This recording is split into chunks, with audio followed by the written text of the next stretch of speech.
want to give you some tips and tricks for utilizing a traction device like this, because again, if people are going to invest in this product, they got to know how to use it to its benefit.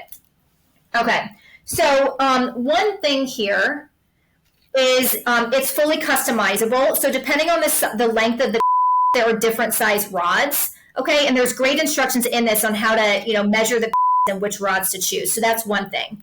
Number two, the way that this works is in the flaccid state. Okay, so with the vacuum devices, guys can use it in the fully flaccid, partially erect, or fully erect states to really stretch out the tissue. This device is used when the is fully flaccid. So he puts his in here, okay? You got to wrap the tip of the with this, and this comes with the traction device.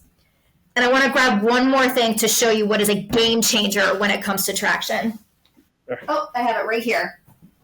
Makeup pad. So it's always my engineering patients who come in to say, look, I really like this device. I had a guy, he said, I really like the Restorix, but it's uncomfortable. Do you have any tips and tricks to make it more comfortable? So I reached out to, of course, Dr. Landon Trost, and I said, Landon, do you have any tips or tricks for this? And he said, get these makeup pads, and you can get them on Amazon. So what you do, there's a perfect strap here. It was made for this device. Okay, you put one on the bottom part and you put one on the top part there, and then you're still going to wrap the glands to protect it.